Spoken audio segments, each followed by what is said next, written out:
کہ دنیا کے جو حالات ہیں یہی حالات آخرت میں ہوں گے. یہاں چھوٹے پیمانے پر وہاں بڑے پیمانے پر. یہاں کی عزت ہے آخرت میں عزت ہے. یہاں کی عزت تھوڑے پیمانے پر وہاں کی عزت بڑے پیمانے پر. یہاں کی ضرورتیں چھوٹے پیمانے پر وہاں کی ضرورتیں بڑے پیمانے پر. یہاں کی ذلت چھوٹے پیمانے پر وہاں کی ذلت بڑے پیمانے پر.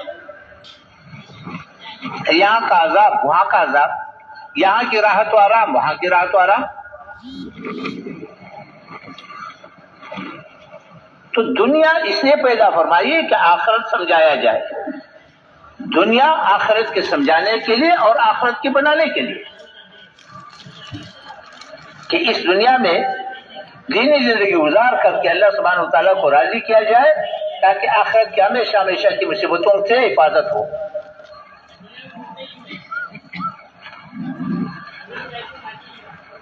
بھئی یہ تصویریں نہ لو،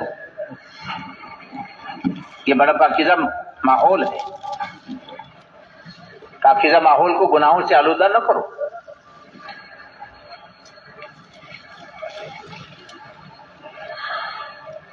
تو اس دنیا کو اللہ سبحانہ و تعالیٰ نے آخرت بنانے کے لیے بنائے اور آخرت سمجھانے کے لیے. اس انسان کو اللہ سبحانہ و تعالیٰ نے اپنا خلیفہ بنایا. پہلے دن اللہ سبحانہ و تعالیٰ نے اعلان کیا کہ میرا خلیفہ ہے اور اللہ سبحانہ و تعالیٰ نے فرشتوں سے سجدہ کرایا. فرشتے اللہ کے نورانی مخلوق ہے جو نافرمانی نہیں کرتے، وہی کرتے ہیں جو اللہ سبحانہ و تعالیٰ بتاتے ہیں.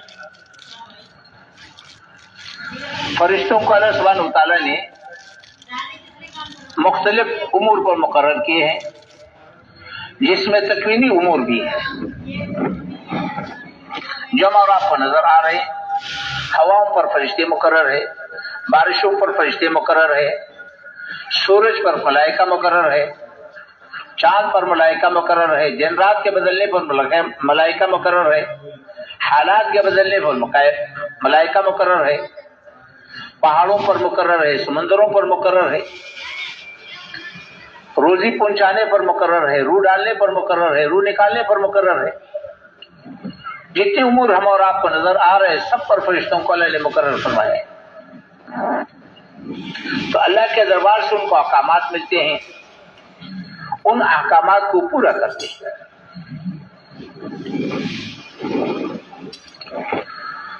تو اس انسان کو اللہ سبحانہ و تعالیٰ نے پیدا فرمایا، تمام ملائکہ سے سجدہ کرایا اور اس انسان کو اس کا مقام دکھایا. جبرائیل علیہ السلام جیسے فرشتے کو اس کے سامنے جھکا دیا،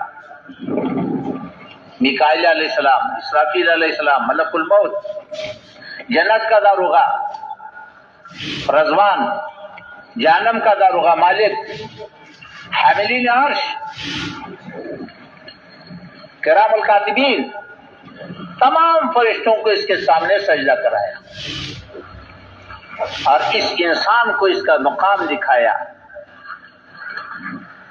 کہ تو میرا خلیفہ ہے اور میں نے اپنا سارا غیبی نظام آمنت باللہ و ملائکتہ، میں نے اپنا پورا غیبی نظام پہلے دن تیری جھولی میں ڈال دیا.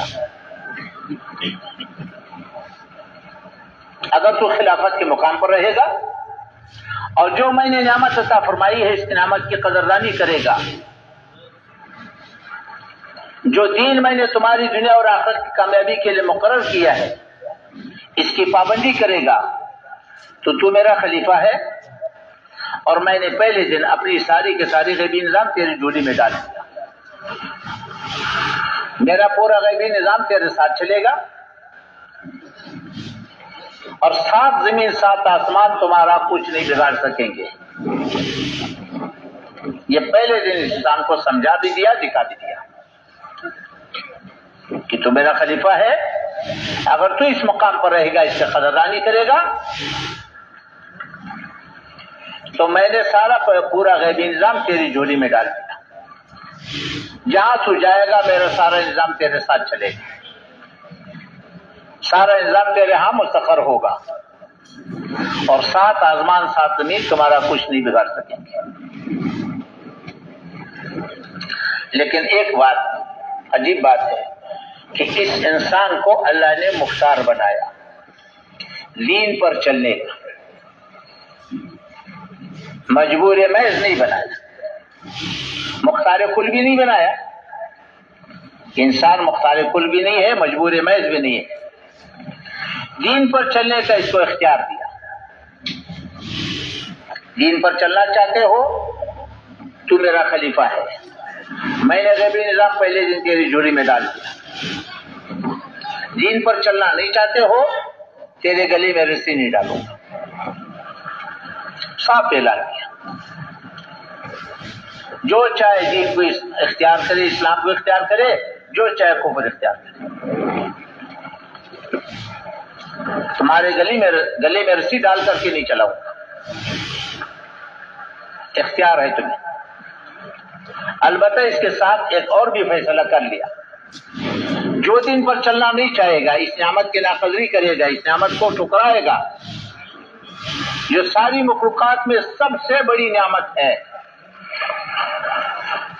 اللہ کے خزانے بھرے ہوئے نعمتوں سے، اور روزانہ اللہ کے نعمتوں کی بارش ہو رہی ہے ہر انسان پر، نعمتوں کی بارش ہو رہی ہے، لیکن سب سے بڑی نعمت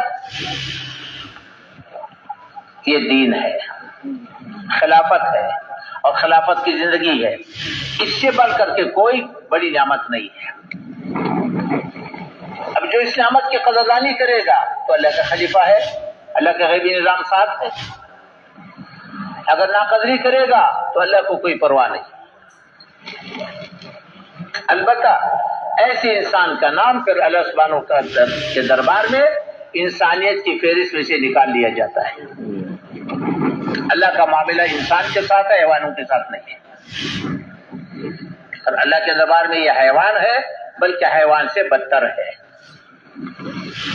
یہ خاشاک ہے، خاشاک جلانے کے لیے پیدا کیے گئے،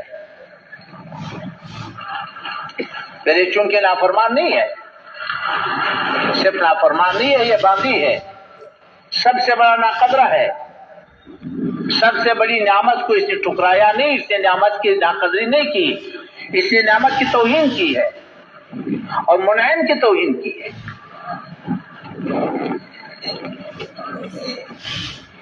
تو باغی کے لیے دنیا کے کسی قانون میں معافی نہیں ہے، یہ اصول ہے، دنیا کے کسی قانون میں باغی کے لیے معافی نہیں ہے۔ مجرم کے لیے ہو سکتی ہے، نافرمانی ہو گئی، غلطی ہو گئی، اس کے لیے معافی کا دروازہ کھلا ہوا ہے۔ نافرمانی ہو جاتی ہے کبھی کبھی، حکم عدولی ہو جاتی ہے، لیکن بڑی نعمت کو ٹھکرا دینا، بغاوت کرنا، بغاوت پر اتر آنا اور اس پر جم جانا، یہ ایسا جرم ہے کہ جس کے لیے کوئی معافی نہیں ہے، ہمیشہ ہمیشہ پھر جہنم میں جلتا رہے گا، اور جہنم کی آگ کو اس سے بھڑکایا جائے گا۔ یہ پہلے دن اللہ نے فیصلہ سنایا ہوا ہے، اور اللہ سبحانہ وتعالی کے اصول بدلتے نہیں ہیں، یہ ضابطے ہیں، یہ اصول ہے، سنت اللہ ہے، یہ کبھی بدلتے نہیں۔ البتہ چونکہ اللہ سبحانہ وتعالی سب سے بڑا ہمدرد خیرخواہ ہے، بندے کے لیے اس کے موت تک توبے کا دروازہ کھلا رکھا ہوا ہے۔ جب توبہ کرے گا اللہ معاف کرے گا،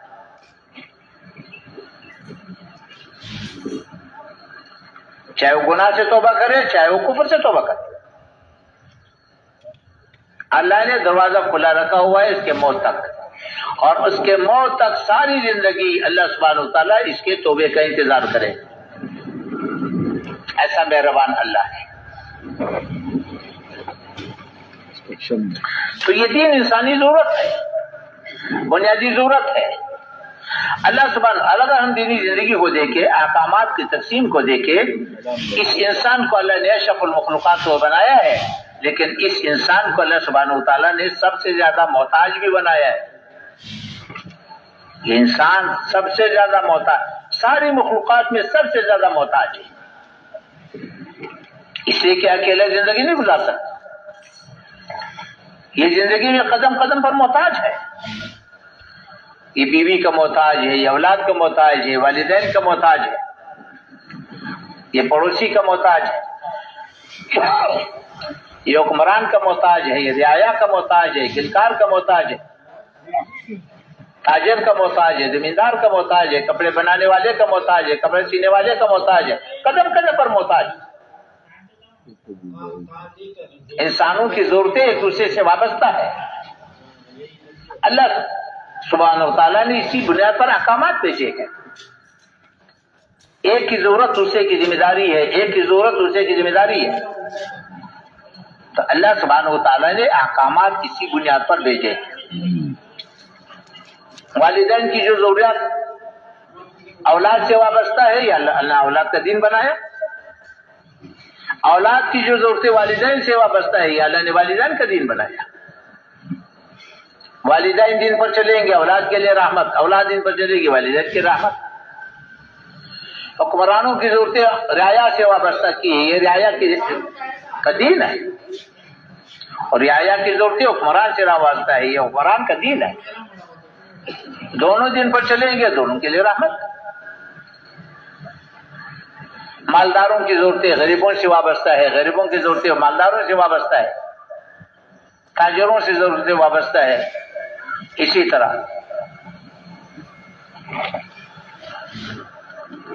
جتنی بھی ہماری ضرورتیں ہیں ایک دوسرے کے ساتھ وابستہ ہے۔ تو اللہ سبحانہ و تعالیٰ نے احکامات کی تقسیم اسی طرح فرمائی ہے کہ ایک کی ضرورت دوسرے کی ذمہ داری، ایک کی ضرورت دوسرے کی ذمہ داری، اسی کو دین بنائے۔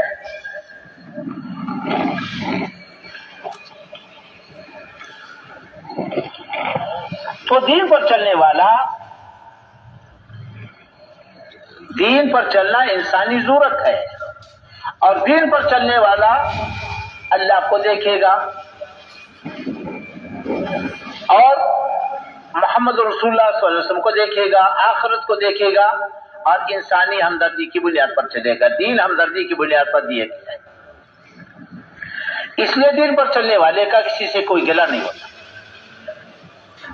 اس کا کسی سے مطالبہ بھی نہیں ہے۔ دین کی تو بنیاد یہ ہے کہ میرا کام بنانے والا اللہ ہے، لا الہ الا اللہ، میرا کام صرف اور صرف اللہ بنائے گا۔ اللہ میرا الہ ہے، اس لیے کہ مشکل کشا وہی ہے، دنیا اور آخرت کی کامیابیاں دینے والا وہی ہے، دنیا اور آخرت کی ناکامیوں سے بچانے والا وہی ہے، اور وہی قدرت والا ہے، وہی میرا خالق ہے، مالک ہے، رب ہے، میرا ہمدرد ہے، خیرخواہ ہے۔ سارے کام وہی بنائے گا، ساری مخلوقات اس کے قبضے میں ہے، تو میں تو اللہ کو سامنے رکھ کر کے چلوں گا، میں اللہ کو راضی کروں گا، اللہ کو سامنے رکھ کر کے چلوں گا، وہی میرا کام بنائے گا۔ مخلوق سے میرا کوئی مطالبہ نہیں ہے، کوئی ضرورت میری مخلوق سے وابستہ بھی نہیں ہے، یہ بنیاد ہے، اور اصل تو آخرت ہے، میں تو آخرت کا مسافر ہوں۔ تو اس لیے دین پر چلنے والے کا دنیا میں کسی سے کوئی مطالبہ نہیں ہے، اور کسی سے توقع بھی نہیں ہے، کسی سے امید بھی نہیں ہے، اس لیے وہ کسی سے گلہ بھی نہیں کرے گا، مطالبہ بھی نہیں کرے گا، اللہ کو سامنے رکھ کر کے چلے گا، محمد رسول اللہ صلی اللہ علیہ وسلم کو سامنے رکھ کر چلے گا، آخرت کو سامنے رکھ کر چلے، یہ دین کی بنیاد ہے۔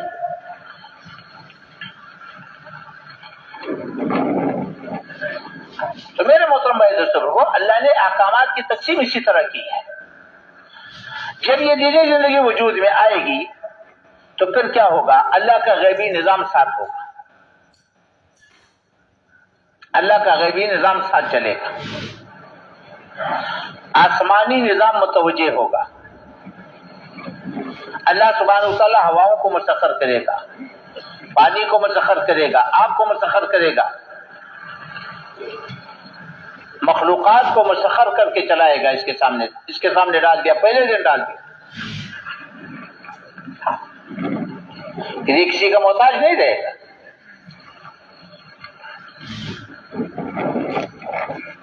سات زمین سات آسمان اس کا کچھ بگاڑ نہیں سکیں گے، کیونکہ اللہ کا بندہ ہے، اللہ کو سامنے رکھ کر کے چل رہا ہے،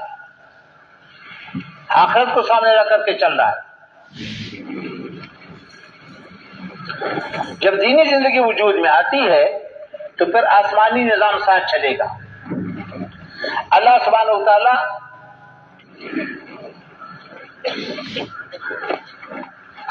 و تعالی رحمتوں کی بارش کرے گا۔ یہ رحمتیں آسمان سے آتی ہیں، دینی زندگی پر آتی ہیں۔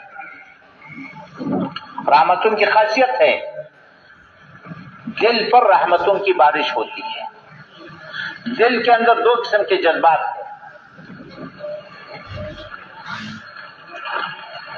رحمانی جذبات بھی ہے، شیطانی جذبات بھی ہے، حیوانی جذبات بھی۔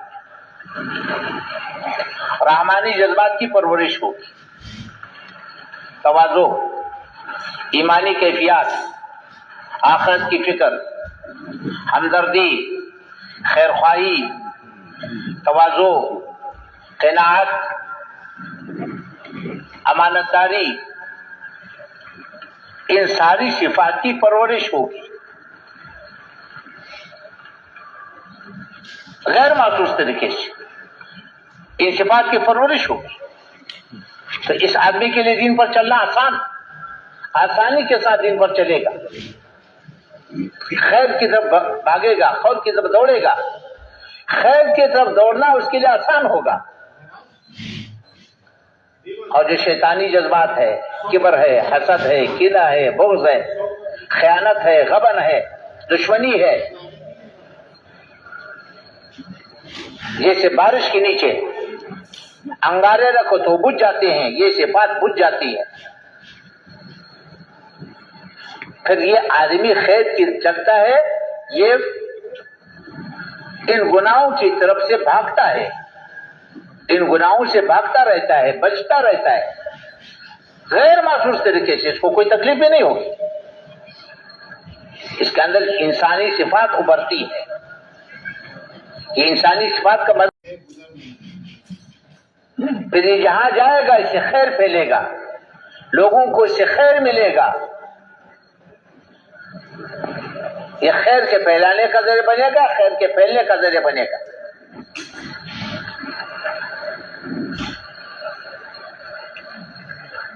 اور محبتوں کی بارش ہوگی، محبت آسمانی چیز ہے، اللہ جل شانہ محبتوں کی بارش کرے گا۔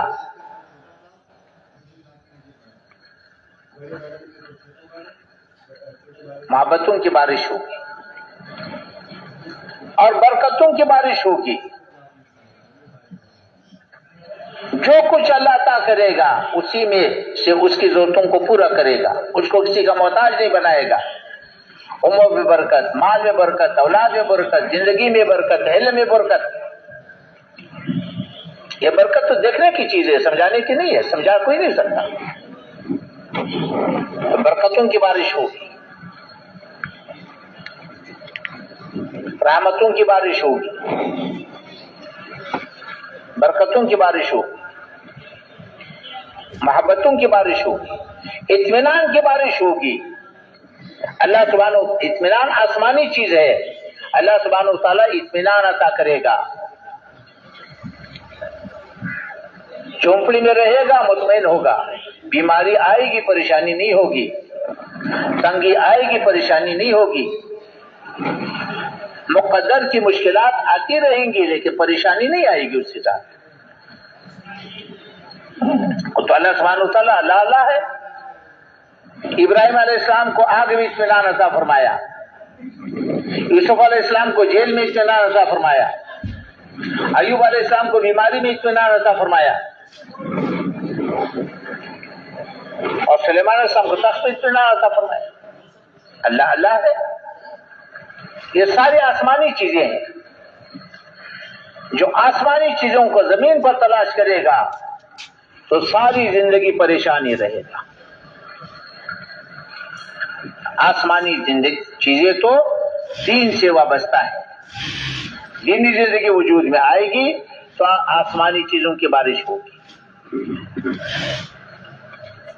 اطمینان کی زندگی ہوگی، محبتوں کی زندگی ہوگی، انسان جہاں جائے گا اس کو خیر ملے گا، جہاں جائے گا اس سے خیر پھیلے گا، جس سے واسطہ پڑے گا اس کو خیر ملے گا۔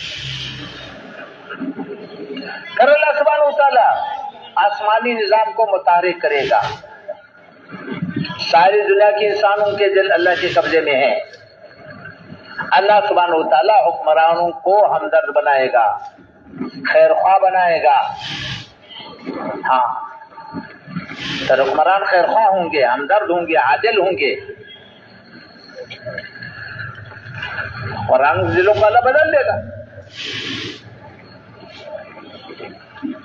اللہ سبحانہ وتعالیٰ مالداروں کو سخی بنائے گا، غریبوں کو غیور بنا دے گا، حکمرانوں کو ہمدرد خیر خواہ بنائے گا، رعایا کو تابعدار بنائے گا۔ تو پھر یہ زندگی وجود میں آئے گی۔ اللہ نے دکھایا یہ خیالی باتیں نہیں ہے، زمین آسمان نے دیکھ لیا، صدیوں دیکھ لیا، یہ نہیں کہ ایک دفعہ دکھایا۔ جب دینی زندگی وجود میں آتی ہے یہ ساری چیزیں وجود میں آ جاتی ہیں۔ حکمرانوں کو ہمدرد بنا دے گا، خیر خواہ بنا دے گا۔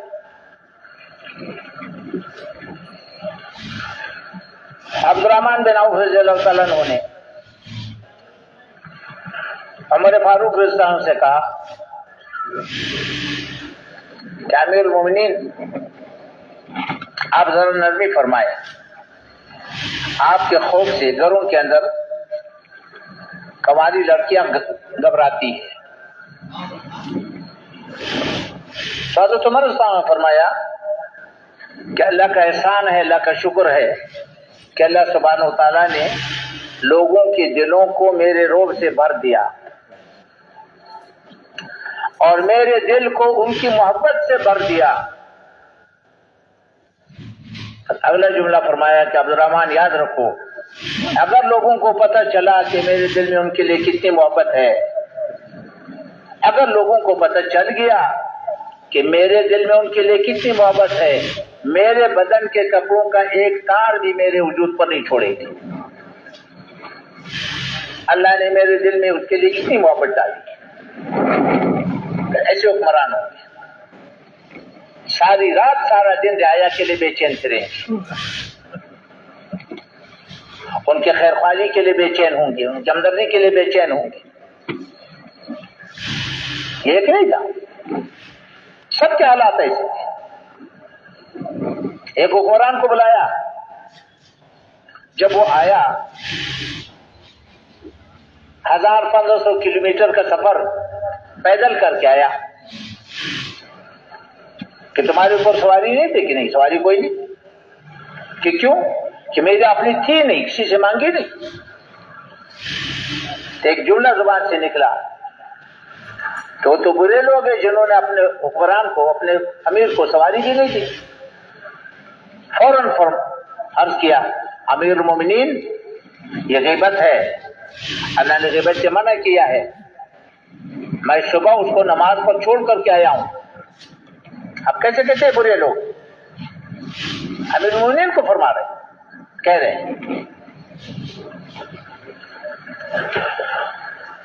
تو فرمایا کہ مال کا کیا ہوا، کیا لے کر کے آئے؟ انہوں نے کہا کچھ لے کر کے نہیں آئے، یہ میرا ایک نیزہ ہے، میرا توشدان ہے، ایک میرا پہلا ہے، اور کچھ لے کر کے نہیں آیا، پیدل آیا ہوں۔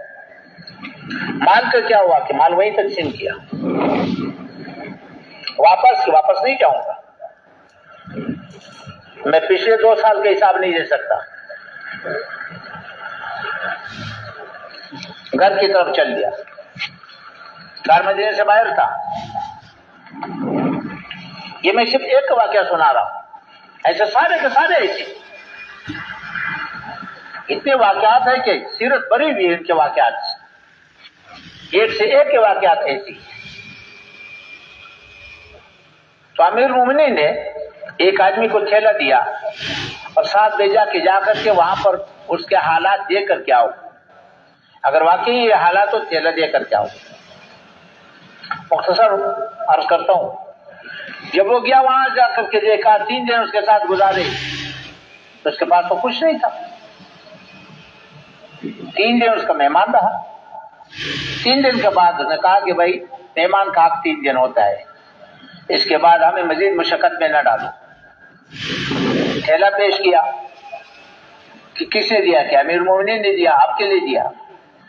وہیں پر کھول کر کے سارا وہیں تقسیم کر دیا, تھیلا پھینک دیا.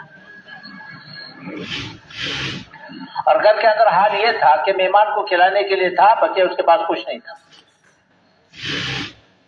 یہ زندگی تھی. پھر بلایا, بیت المال بھیجا. بیت المال جا کر کے دیکھا کہ ان میں سے کوئی چیز میری ضرورت کی نہیں ہے, مجھے ان میں سے کوئی چیز نہیں چاہیے.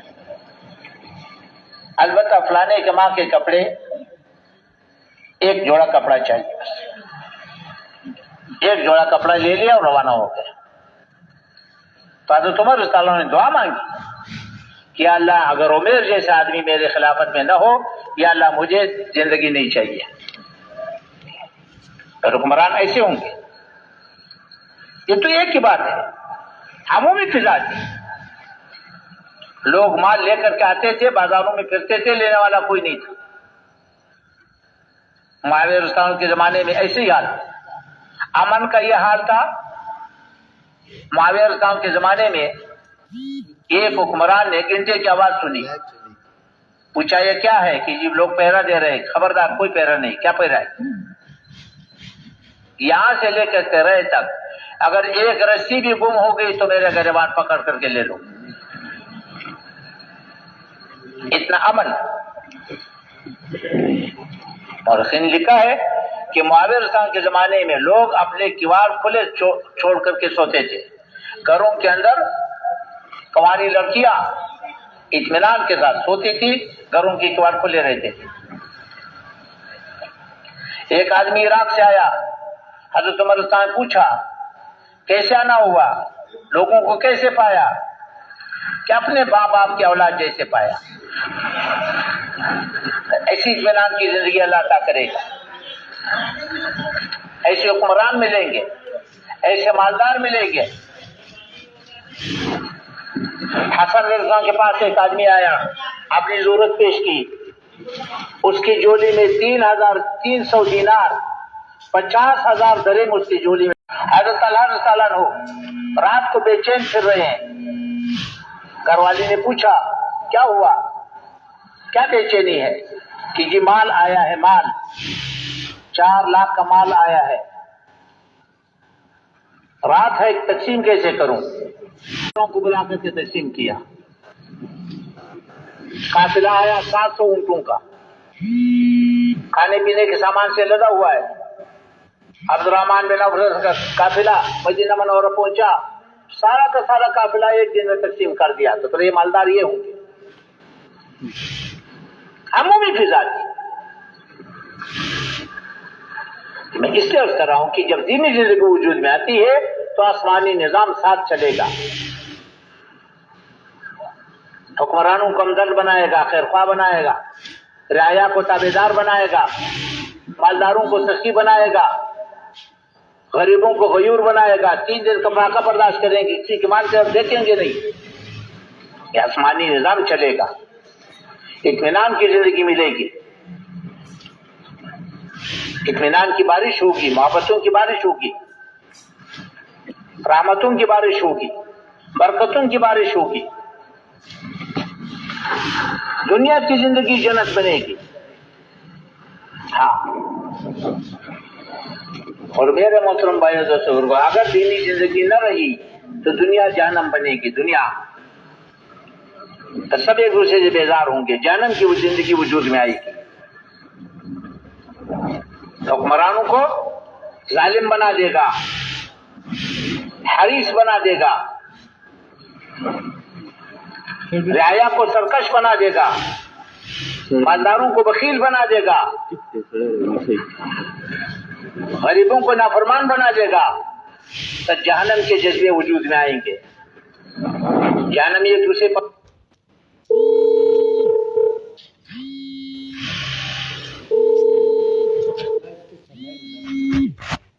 Hmm. دوسرے سے بیزار ہوتے ہیں، ایک دوسرے پر الزام لگاتے ہیں، ایک دوسرے کو اذیت کا ذریعہ بنتے ہیں، تو دنیا کی زندگی بھی ایسی بنے گی. ہاں، تو جہنم کی زندگی وجود میں آئے گی. جذبے بنیں گے، غریبوں کا جذبہ ہوگا، مالداروں کا پیٹ پھاڑو، ساری دولت نکالو.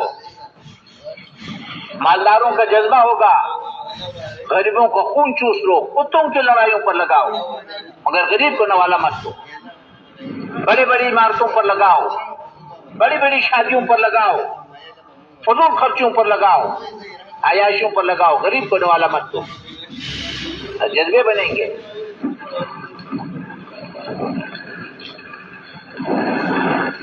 ایک دوسرے پر لعنت کریں گے، ایک دوسرے سے بیزار ہوں گے، حکمران رعایا سے، رعایا حکمرانوں سے. جلسے جلوس نکلیں گے، جلسے نکلیں گے، جلسے کریں گے، جلوس نکالیں گے، نعرے لگائیں گے، اس کو اتارو، اس کو بٹھاؤ، اس کو اتارو، اس کو بٹھاؤ. غریبوں کا جذبہ بنے گا، مالداروں کا پیٹ پھاڑو، ساری دولت نکالو. مالداروں کا جذبہ بنے گا، ان کو خون چوس لو، کتوں کی لڑائیوں پر لگاؤ. ایک دوسرے سے بیزار ہوں گے، ایک دوسرے پر لعنت کریں گے. جہنمی ایک دوسرے سے بیزار رہتے ہیں. یا اللہ انہوں نے ہمیں گمراہ کیا، انہیں ہمارے حوالے کرو، ہم کو پاؤں کے نیچے مت چل دے. یا اللہ انہوں نے انہیں گمراہ کیا، ان کو ڈبل عذاب دے دو. اللہ فرمائیں گے غم نہ کرو، دونوں کو ڈبل عذاب ملے گا. جہنم کی زندگی وجود میں آئے گی جس سے سارے کے سارے بیزار ہوں گے، حل کسی کے پاس نہیں ہوگا. میرے محترم بھائی دوستو، آسمانی نظام کو زمین والے کبھی نہیں بدل سکتے ہیں. آسمانی نظام کو زمین والے کبھی نہیں بدل سکتے. اس لیے میرے محترم بھائی دوستو، دین انسانی ضرورت ہے، بنیادی ضرورت ہے. ماننے والوں کی ضرورت ہے، نہ ماننے والوں کی ضرورت ہے، جو مٹا رہے ان کی بھی ضرورت ہے. اور موت پر تو آخرت کا دروازہ کھل جائے گا. قبر کی روشنی تو اس کو ملے گی جو دین پر چلے، قبر کی تنگی سے تو وہ بچے گا جو دین پر چلے. حوض کوثر کا پانی تو دین والے کو ملے گا، عرش کا سایہ تو دین والے کو ملے گا، عمل نامہ دائیں ہاتھ تو دین والے کو ملے گا. پولیس رات پر تو وہ گزرے گا جو دینی زندگی گزار کے آئے. اللہ کا درباری تو وہ بنے گا جو دین کی زندگی گزار کر کے آئے. ہمیشہ کی جنت تو دین والے کو ملے گی، ہمیشہ کی جہنم سے تو دین والا بچے گا. بیوی رہ جائے گی، بچے رہ جائے گے، پلازہ رہ جائے گا، ڈگری رہ جائے گی، عہدہ رہ جائے گا. جو کچھ ہم نے یہاں کمایا، یہاں کا تو سب کچھ یہی رہ جائے گا. تو میرے محترم بھائی دوستو، ہم کیا چاہتے ہیں؟ ہم دین چاہتے ہیں. دین انسانی ضرورت ہے، بنیادی ضرورت ہے، ماننے والوں کی بھی، نہ ماننے والوں کی. اس سے ہمارے محنت کا جو محور ہے، ہماری محنت کا جو مقصد ہے، وہ اللہ کا دین ہے. ہم اللہ کا دین چاہتے ہیں، اس لیے محنت ہے اور اس کا محتاج ہے. اگلی گزارش، اللہ نے دنیا کو دار الاسباب بنایا ہے. اسباب کے ہمیشہ دو مرحلے ہیں. پہلا مرحلہ اللہ نے بندے کے ذمہ رکھا ہے، بندے کو اسباب اختیار کرنے کا مختار بنایا ہے. دوسرا مرحلہ اللہ نے اپنے پاس رکھا ہے، نتیجہ اللہ نے اپنے پاس رکھا ہے. مختار کل اللہ ہے، نتیجہ اللہ دے گا. کاشت بندے کے ذمہ ہے اور فصل اللہ دے گا. بیج ڈالنے کے بعد، زمین بنانے کے بعد انسان بے بس ہے، کچھ نہیں کر سکتا. بقیہ فصل اللہ دے گا. شادی بندے کے ذمہ ہے، اولاد اللہ دے گا. نرینہ دے یا زنانہ دے، دونوں دے یا ایک بھی نہ دے، کالا دے یا گورا دے، مرد دے یا عورت دے، یہ اللہ کے قبضے میں ہے. مگر شادی اس کے ذمہ ہے، کاشت اس کے ذمہ ہے. یہ مرحلہ پہلے ہے. دنیا کو دار اسباب بنایا ہے، نبی کی محنت کو دین کے وجود کا سبب بنایا ہے. پہلے نبی کی محنت وجود میں آئے گی، پھر دین وجود میں آئے گا. کہ اللہ نے نظام بنایا ہے. اس لیے اللہ سبحانہ و تعالیٰ نے سب سے پہلا انسان نبی بنایا. ہر زمانے میں دین وجود میں آیا ہے، نبی کی محنت سے وجود میں آیا ہے، اور قیامت تک دین وجود میں آئے گا، نبی کی محنت سے وجود میں آئے گا.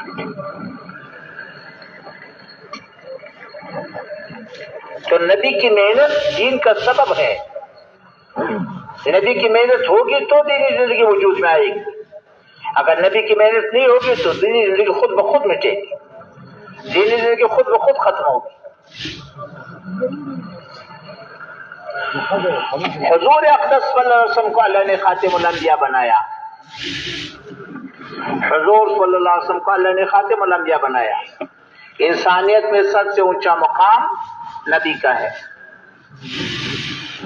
کوئی آدمی محنت کر کے نبی نہیں بن سکتا، عبادت کر کے نبی نہیں بن سکتا، قربانیاں کر کے نبی نہیں بن سکتا، دعائیں مانگ کر کے نبی نہیں بن سکتا، مجاہدے کر کے نبی نہیں بن سکتا. نبی کا انتخاب ہوتا ہے.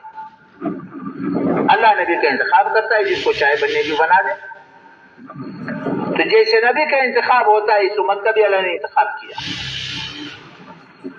حضور اکرم صلی اللہ علیہ وسلم کو اللہ نے خاتم الانبیاء دینا ہے. سارے انبیاء کرام میں سب سے اونچا مقام خاتم الانبیاء صلی اللہ علیہ وسلم کا ہے. اور خاتم الانبیاء ایک ہے، ساری مخلوقات میں ایک ہے، اکیلا ہے. ساری مخلوقات میں خاتم الانبیاء ایک ہے. انبیاء کرام تو بہت سارے آئے ہیں، لیکن خاتم الانبیاء صلی اللہ علیہ وسلم ایک ہے. سب سے اونچا مقام امام الانبیاء بنایا، خاتم الانبیاء بنایا، انسانیت میں سب سے اونچا مقام عطا فرمایا. اللہ کا سب سے زیادہ قرب خاتم الانبیاء صلی اللہ علیہ وسلم کو حاصل. اس لیے تمام انبیاء کرام علیہ السلام کا امام بھی بنایا، تمام انبیاء کرام کو تعارف بھی کرایا، اور تمام انبیاء کرام علیہ السلام سے اللہ سبحانہ و تعالیٰ نے نبی علیہ السلام کے بارے میں وعدہ لیا. ہر نبی سے وعدہ لیا کہ جب خاتم الانبیاء صلی اللہ علیہ وسلم اگر تیرے زمانے میں آیا تو نے اس کا اتباع کرنا ہے. پھر تمہارے نبوت پر چلنے سے تمہیں نجات نہیں ملے گی، اس کا اتباع کرنا. اس لیے تو صاف فرمایا کہ موسیٰ علیہ السلام اصلی تورات لے کر کے آئے گا بھی تو محمد علیہ السلام کے بغیر، محمد علیہ السلام کی اتباع کے بغیر اس کو نجات نہیں ملے گی.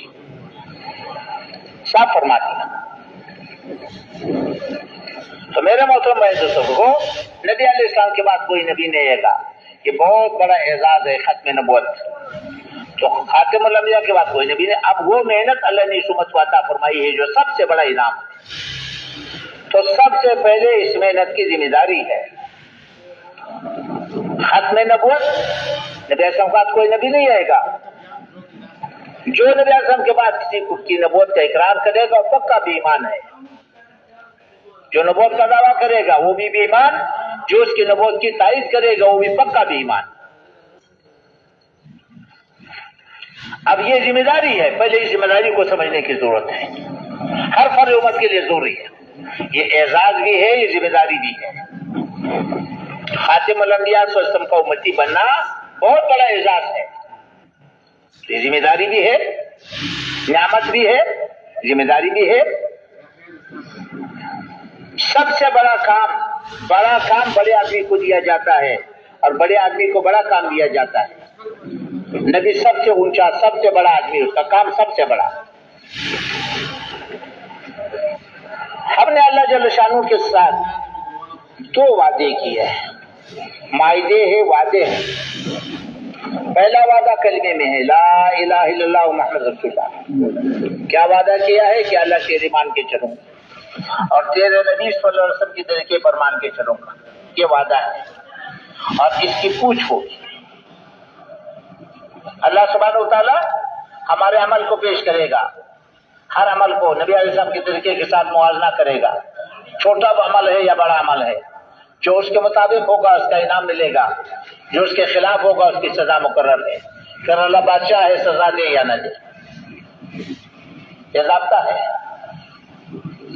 اسی طرح نبی علیہ السلام کو خاتم الانبیاء مان کر کے ذمہ داری ہے، اور اس ذمہ داری کا سب سے پہلے سمجھنا ضروری ہے.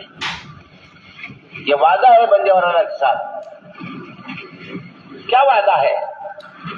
دیکھو، اللہ سبحانہ و تعالیٰ نے